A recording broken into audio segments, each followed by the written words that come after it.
This channel does not promote any violent, harmful, or illegal activities. All content provided by this channel is meant for an educational purpose only. আবারও আরজি করে পৌঁছে গিয়েছে CBI এর team. এবার হাসপাতালে মর্গে কেন্দ্রীয় এজেন্সির 5 আধিকারিক। খবর সূত্রে আমাদের সঙ্গে রয়েছেন আমার সহকর্মী সৌরভ দত্ত। সৌরভ, হঠাৎ করে মর্গে কেন? মানে দেহ পাচার নিয়ে প্রাক্তন অধ্যক্ষ সন্দীপ ঘোষের বিরুদ্ধে একটা অভিযোগ বারবার উঠেছিল, সেই বিষয়টি তদন্তে কি সেখানে আধিকারিকরা পৌঁছে গিয়েছেন সিবিআই এর? UEM Jaipur is a perfect target for prospective students aspiring for good jobs, good education with future-ready skills. Sharmistha, দেখো, গত বছর আমরা যে খবর দেখিয়েছিলাম যে আরজি করের মর্গে যে মৃতদেহ, সেই মৃতদেহ পরিবারের সম্মতি না নিয়ে সেইগুলিকে ওয়ার্কশপে পাঠানো হয়েছিল, যা মানবাধিকার লঙ্ঘনের শামিল। সেই খবরে সাড়া পড়ে গিয়েছিল। সেই সময় স্বাস্থ্য দপ্তর কোনো ব্যবস্থা নেয়নি, কিন্তু এখন সিবিআইয়ের নজরে সেই ঘটনাটি সামনে এসছে।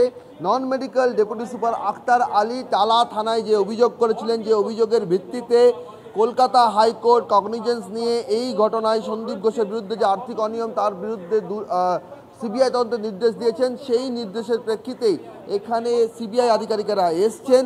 তারা সেই সময় যে নিয়ম মানা হয়নি, কেন এই অভিযোগ উঠছে, এবং সর্বোপরি তারক চ্যাটার্জি প্রাক্তন কর্মী মর্গে যে অভিযোগ টিভি9-এ করেছিলেন যে এই মর্গকে কেন্দ্র করে এখানেও কিন্তু একটা অনিয়ম তৈরি হয়েছে, এখানে একটা স্বেচ্ছাচারের বাতাবরণ তৈরি হয়েছে, এখানে ফুর্তি হচ্ছে, টাকার বিনিময়ে দেহ পাচার এবং নানা গুরুতর অভিযোগ যে সমস্ত প্রাইভেট মেডিকেল বডিগুলো রয়েছে যেখানে পড়াশোনার জন্য অর্গানের প্রয়োজন হয়, সেখানেও কিন্তু এই যে আনক্লেম যে বডিগুলো, সেই আনক্লেম বডিগুলোকে কাজে লাগানো হয় আর বিনিময়ে সেখানে টাকার লেনদেন হয়। গুরুতর অভিযোগ করেছিলেন তারক চ্যাটার্জি।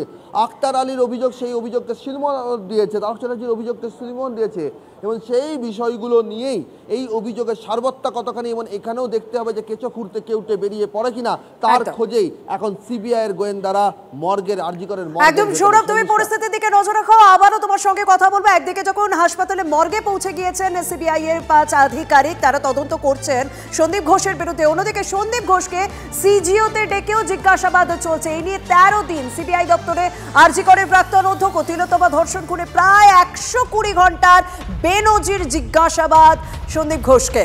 ম্যারাথন জিজ্ঞাসাবাদ ঘিরে রহস্যও দানা বাঁধছে। এখনো কোনো ক্লুয়ের খোঁজে কি কেন্দ্রীয় গোয়েন্দা এজেন্সি যে জিজ্ঞাসাবাদ চালিয়ে যাচ্ছে কোনো রকম উত্তর পায়নি, সেই প্রশ্ন উঠতে শুরু করে দিয়েছে। গতকালই সন্দীপকে গ্রেপ্তারি সওয়াল করেন অভিষেক বন্দ্যোপাধ্যায়।